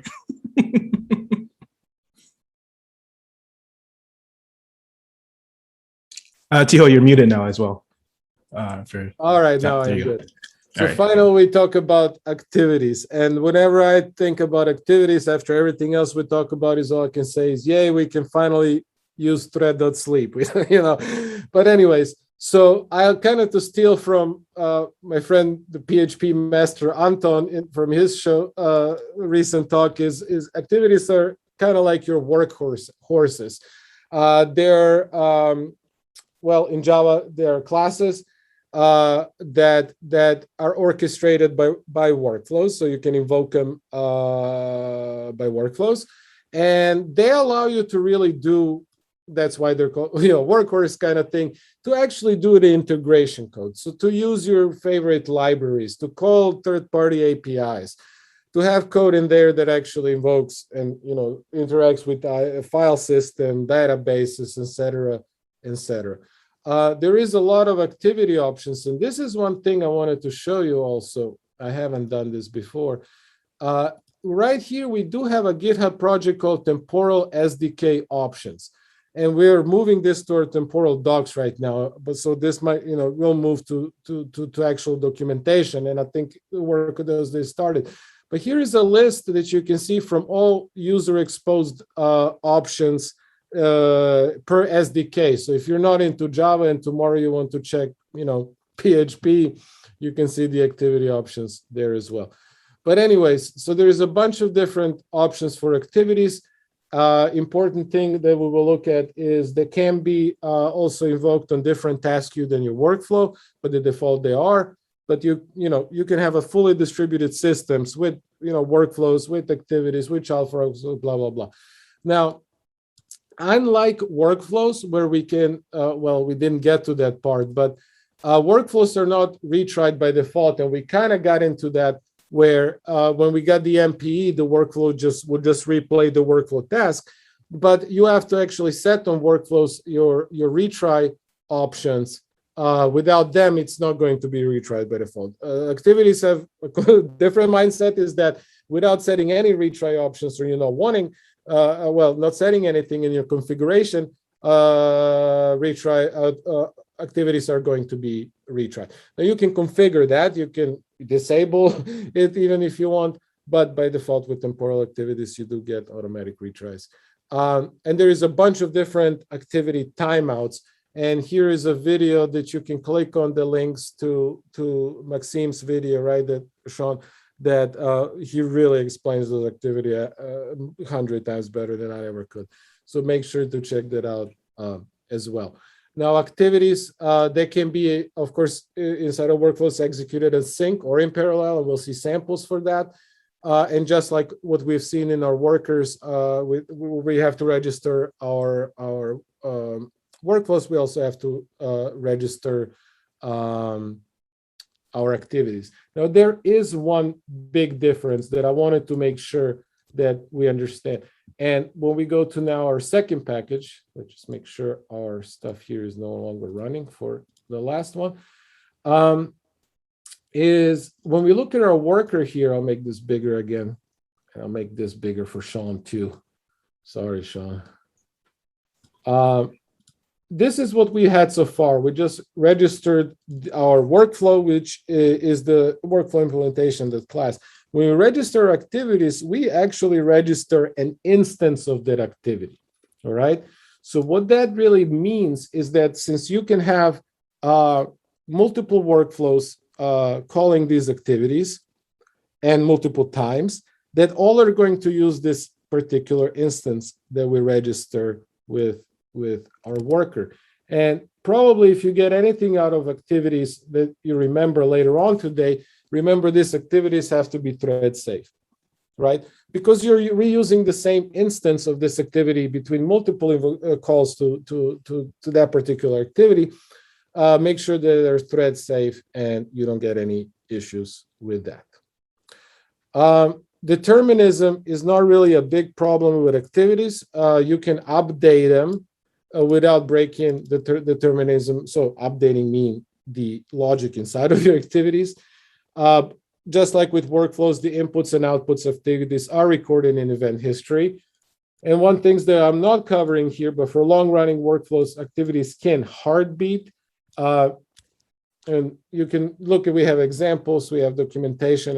I know there's a lot about that. And of course, ask in a community forum. And there is a manual completion client for activities, which we might want to look into for the next workshop as well. So anyway, so let's go ahead and just run through this as well, because I really wanted to go to testing before we finish. But anyways, in S2, we do have, again, I'm going to start a worker for our activities. Just to kind of go through quickly, it's very similar to workflow, so you don't have a completely different type of set of things you have to learn. Just like we had our workflow interface, we do have an activity interface. And then you can have one or more activity methods. There is an annotation called activity method, but you don't have to use it, and probably you don't. The only thing, remember that just like a workflow had a type, an activity also has a type. So this is each activity method is considered kind of like activity type. So in this case, it will be count, but you can set it to something else if you want using this annotation. And finally, to the activity implementation, we do have one here. And as you can see, we can use system printouts. Yeah. But anyways, there is similar to the workflow information that we showed earlier. Activities have an execution context get info. So even inside of activity, you can see the activity type that was invoked, and also things like the workflow type that invoked. So even within activities, you can still have the information about, hey, what workflow invoked me, and things like that. Now, this particular activity I'm just going to show for the demos. All it does is you feed it in a URL, it fetches the URL, and reads the content and returns content.length. So basically, we're trying to figure out which website has the longest text inside of it between many of them. So that's what this particular activity does. So let's go ahead. For this, I'm going to start the worker, and similar. Let's stop this one then. And similar to before, we do have a starter. And this starter has, no, this is content starter. Let's see. Where is, 1 second.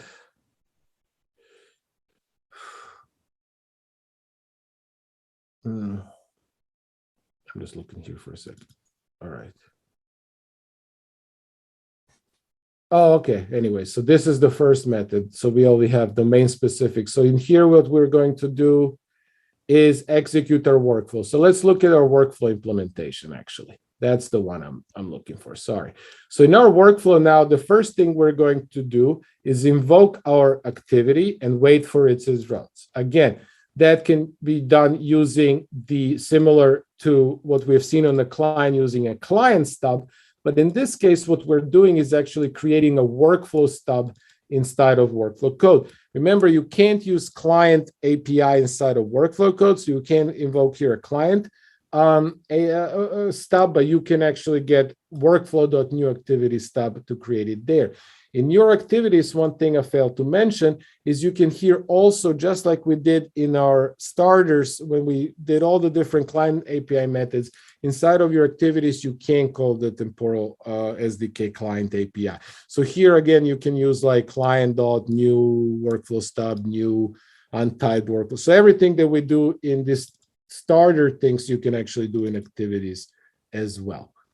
So let's go ahead, and for the first part for our workflow, we're going to invoke our activity and wait for its results.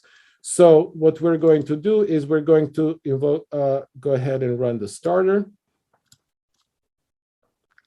That's going to start our workflow. Our workflow is going to call our activity, passing in temporal IO as input. This activity uses a URL object to get its content, and we see we have over 4,000 characters on our website. Woohoo! The second thing I wanted to show is invoking an activity async. So you can also invoke them like that as well. And for this, what we're going to use is we're going to use this async.function call. Async function, there is also one called async procedure. Async function you call whenever you expect a result. In this case, we do expect a result from our activity. And we're just, again, going to try for temporal IO. And after we get the promise or, the future basically of this async information, we're just going to call a get, which is a blocking call to call that as well. For this particular, since I'm changing the workflow code every time, we do have to restart the worker. And we can go back to the starter and run that again. All right. So now we come to the fun part. So far, it's been kind of boring, right? So let's go to our workflow implementation and see if we can skip any, but whatever. So we invoke parallel and wait for all. I'm not going to run. I'm just going to show you guys. So we can have, it's just instead of one promise, we can have a list of promises, and we can execute two activities in parallel. So for example, here we execute the invocation or activity 2 times in parallel, one passing in temporal IO and one passing Google. And then we have this promise all of which is going to wait for all the promises to complete before we get the results for both. You can also invoke activities in parallel and use promise of any of, which is basically if you have a bunch of activities that are running in parallel, you can just wait for as soon as the first one completes, that's going to resume that. One thing I wanted to show is this was also a question on the community post. Well, how can I do branches? I know I can invoke single activities in parallel, but what about if I have, this is kind of typical if you're using some sort of visual tooling or visual DSL where you can, break out into from like a gateway into 3 different paths, run this parallel, and those things can include a bunch of tasks. Well, you can do that with temporal as well, but we can still create a promise list, but the function here is going to be actually, it can be a method that can do some workflow stuff. So this one can sleep for a second, as many seconds as you want. So you can also do branching, kind of branch execution as well. Let's see I just wanted to get into testing. We got only 10 minutes. So anyways, you can invoke with retries. This is also a mirror that says where we disable retries, basically set, I think it's called max execution count to 1. I can look it up real quick. And also, one thing I did want to show is compensation. And so in addition to all that stuff is we can actually, in case of activities and when we retry them, they're automatically retried. But in case that we actually fall into a real error, we, instead of just failing our workflow, we can do some work to actually compensate our workflow execution. And for this, I put a note to myself, set max attempts to 1. This is on our activity options. And here I can set my retry options,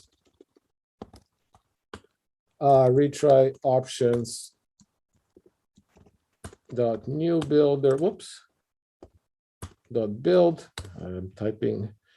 And here we can say set max attempts to 1. This basically tells this particular demo method, what we want to do is not to retry our activity execution, but to actually fail on it. And the reason why we want to do that is because what we want to do is when our activity fails because we send it some URL that it's not really a URL, it does not exist, and we catch our activity failure, instead of retrying or just failing our workflow, what we want to do is start our Saga compensation.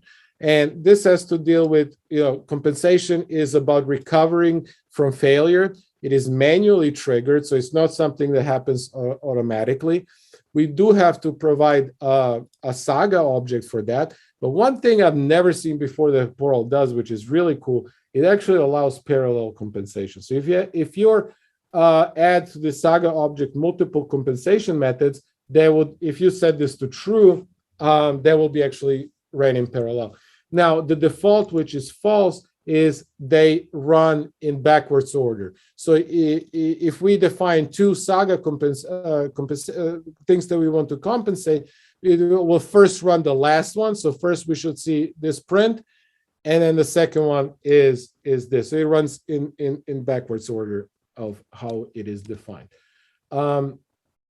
So anyways, that's kind of something about Saga I wanted to show. Now, I think we will skip child workflows.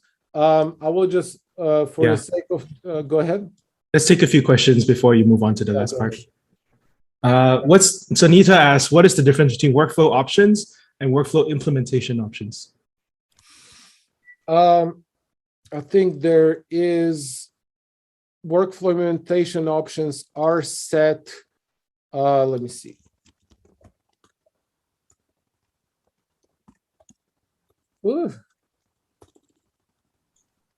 It's a long word. Yep, there we go. Sorry, yeah.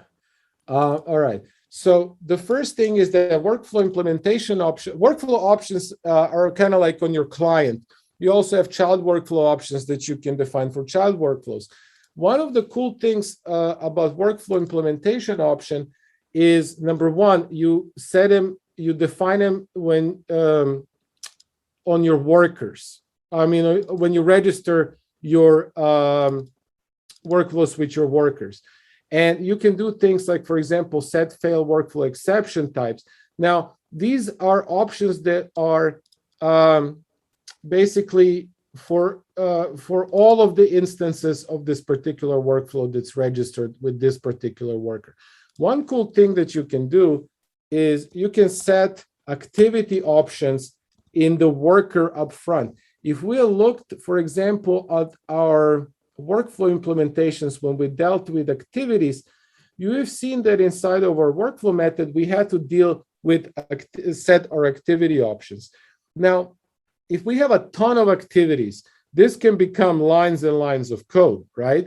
But what you can do, for example, where was I? Oh, yeah, I think here. What you can do is you can set activity options up front, and you can set them even for each activity type up front. Now, of course, you can override them, but this basically, so if you're asking workflow implementation options, they allow you to set some things that are specific to all the workflows or all the activities that are registered with the particular worker instead of having to do it later on and things like that. I hope that answers your question.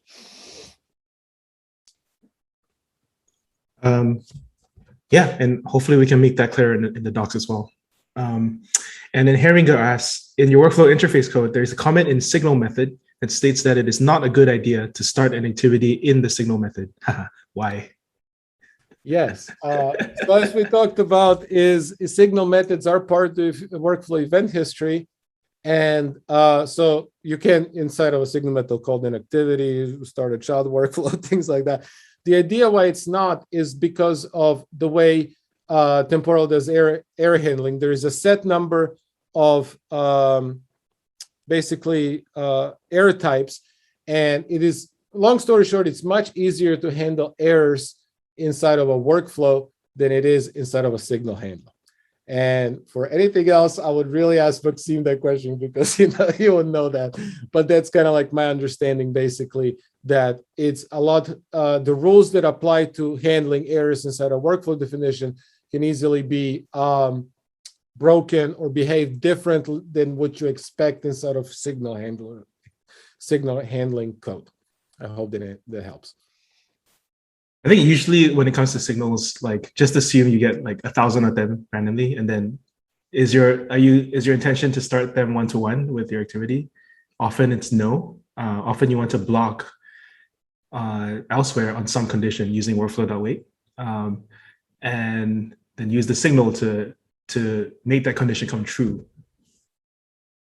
So it's like more of like a design pattern question rather than like a strict rule. All right. All right. So do we have time? I could spend maybe 3 minutes on child workflows just in case somebody's interested in that. And then I really would like to go through the testing, because I wanted to really cover that before this is over. I think it's a very important part. Let's just say if people are interested, workflows can start other workflows. There's a whole API for that. You can go read up on the docs if you want. But let's go into testing. Yeah. All right, so let's go to testing. So as part of our workshop, if you look at the GitHub repo, there is, of course, a test, package, a directory where we have tests. So now let's go back in time, probably before I put you guys all to sleep, and go back to our greeting workflow. And we can easily write for that a greeting workflow test. And for that, we talked about in the beginning, Temporal SDK provides a testing API. And specifically if you guys still around from the beginning, there was one dependency called testing for JUnit 4. So I'm using JUnit 4 here. So it's going to have a test rule. So the test framework that it provides, the Temporal provides, has two main type of advantages. Number one is you can test your workflows and activities without the temporal server running, meaning that you can test your workflows offline, which is, number one, really, really cool. The second thing is that, okay, so how do I test a workflow that runs for a year or is expected to run for a year? With the testing framework provides time advance. So even if this is something what we're going to see actually right now, is even if we say a workflow.sleep for 3 years, my test method is going to complete in milliseconds. So that's kind of like Temporal allows you to really be able to test long running and short running workflows at the same time. So anyways, what I'm going to do, and again, you can use your IDE of choice with Temporal. You can use your favorite unit testing framework, and we'll see also how you can mock activities as well. But in this test is particularly testing our greeting workflow. And in here, what I'm going to do, like I showed you, is duration of 5 seconds. I'm going to do of years, well, of month, no, of hours. Well, fine, let's do 15 hours sleep. And let's go ahead and try to run that test.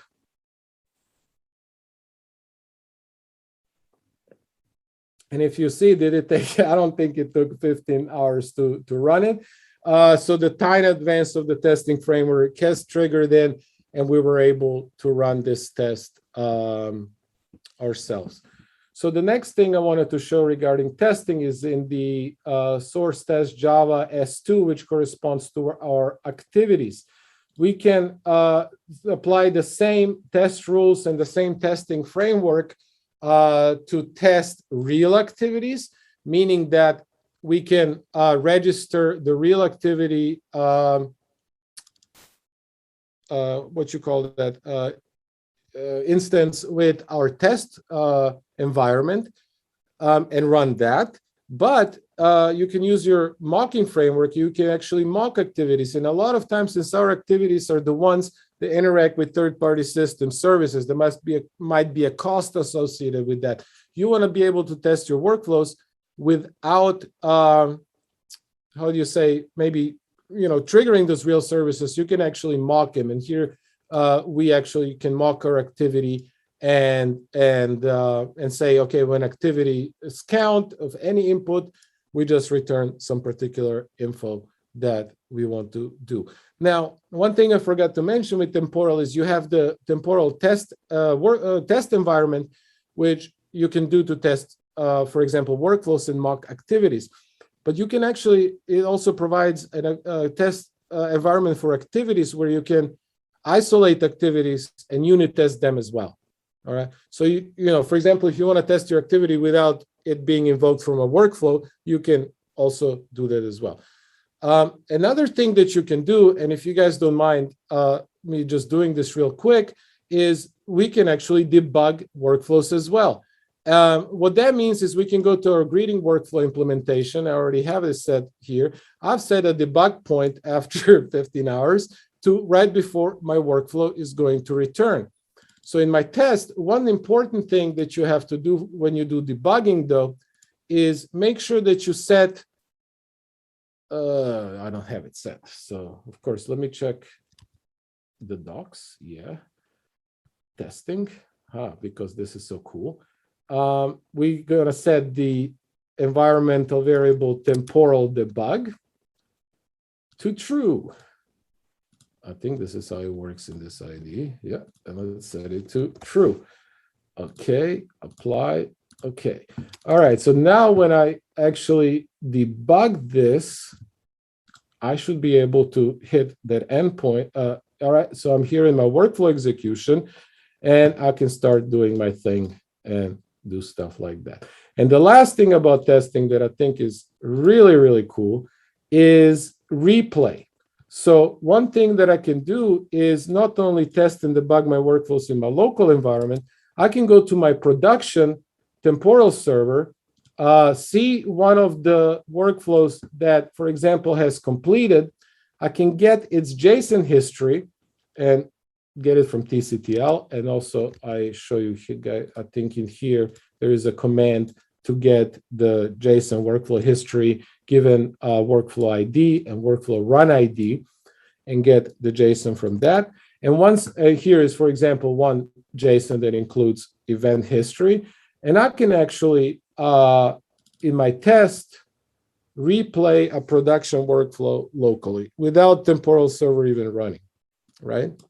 So, yeah, that is really important. And here also, here you can also find the tests that are with activities. So real activities, mock activities, and also a replay method from history for including activities as well. That's it, Sean.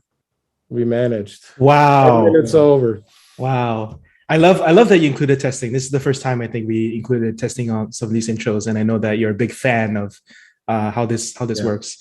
For those who don't know, Tiho actually also maintains, still maintain the serverless workflow spec. I still do. Still do. Okay, I didn't know what the. Oh my god. So he has a lot of experience with other systems, and to him, like the workflows as code is a movement that we really specialize in, and to him it's a big deal.